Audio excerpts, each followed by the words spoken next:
report, ma'am.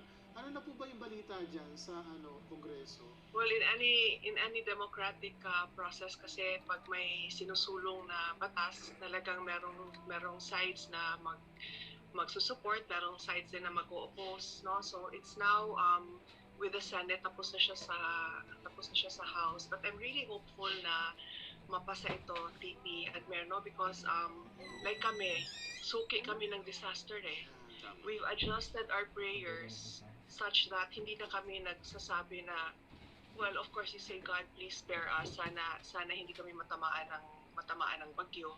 Pero every year, we are geographically vulnerable kasi. So what we can do is be prepared for it.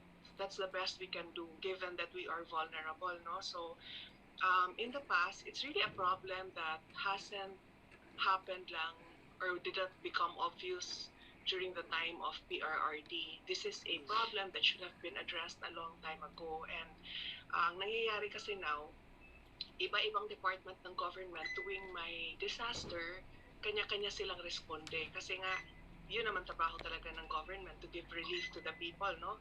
And to help people in need. Kaya lang, wala kasi tayong ang nakita nating butas dito, kaya natin kailangan ng a department for something as important as disaster response and resilience is wala kasing walang timon. Alam mo yung in every department there is a boss, so they report to different bosses.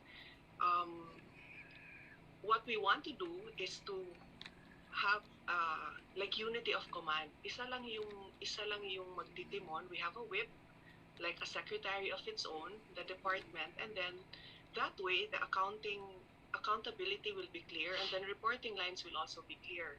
Hindi pa dumarating yung disaster, alam na kung sino yung responsible for certain areas of response. Yes.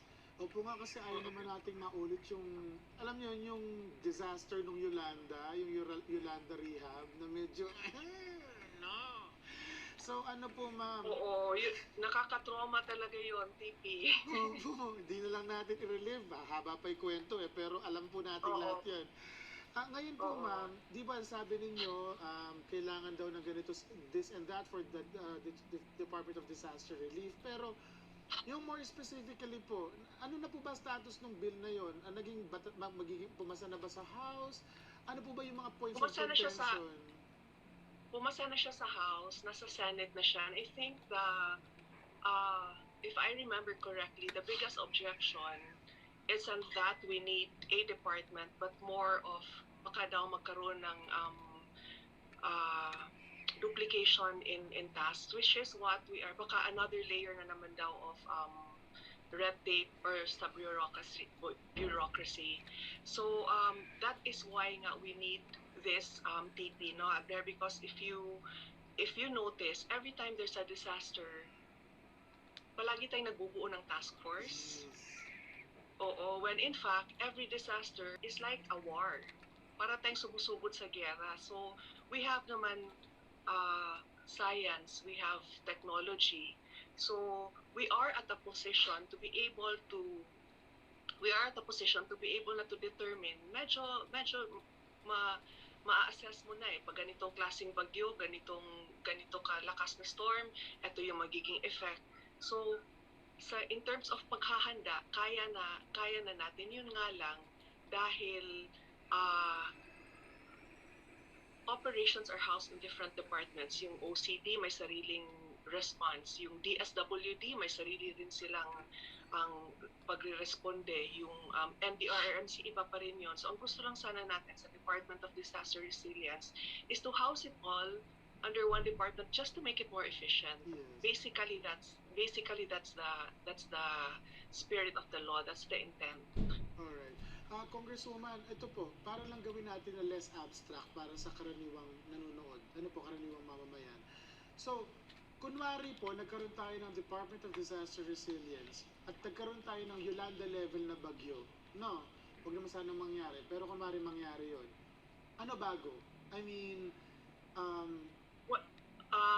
I would say TP na magiging mas pantay yung pagtulong kasi kung nangyari sa Yolanda, kung naalala mo, everybody kasi nature ng tao na tumulong eh.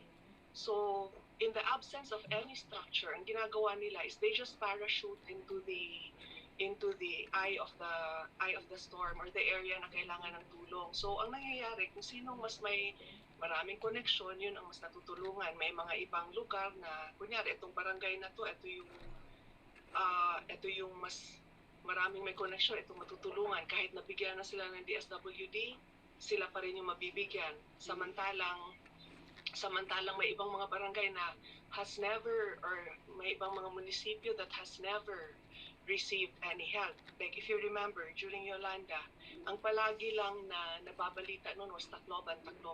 Yes. Yun ang palaging lumalabas sa news, but you would see that there were other parts of Leyte that were badly hit also. Isa pang example, TP, Admer, no, yung the recent disaster, yung nag-flood, and then after the storm, nagtatalo pa kung kanino ba dapat call yung pag-release sa dam. That shouldn't be the case na kasi nga nasa disaster na tayo eh, nangyari na, di ba? So dapat pag nangyari na, all efforts should be concentrated on relief and rehabilitation. But maraming oras na nasasayang sa pagtuturo, pagke-question kung sino ba dapat ang nag-utos na ganito, who is in charge? If something goes wrong, who is accountable? Ngayon po, Rep, nabanggit ko na lang rin po yung Yolanda. Kumusta na po ba yung rehab? Nabigyan na po ba ng nasolusyonan na ba yung problema ng mga nasalanta ng Bagong Yolanda? Kasi po, may iba po nagsasabi, iba daw, wala pa daw hanap buhay, wala pa daw hapon. Kumusta na po ba sila ngayon po? At least para po sa 4th District ng Leyte. Yun nga yung rin natin, yung sa disaster response and resilience, no? I think it's very important that rehabilitation should have timelines. Hindi pwedeng may forever sa rehab kasi if you notice, nagsasapaw-sapaw lang eh, nagpapatong-patong yung Marawi, hindi pa tapos. Yung Yolanda, in fact, TP in mga last year, kaka-turnover lang ng housing units for Yolanda. Wow. Ganun kahaba yung process. That's why, because we do not have naman unlimited resources.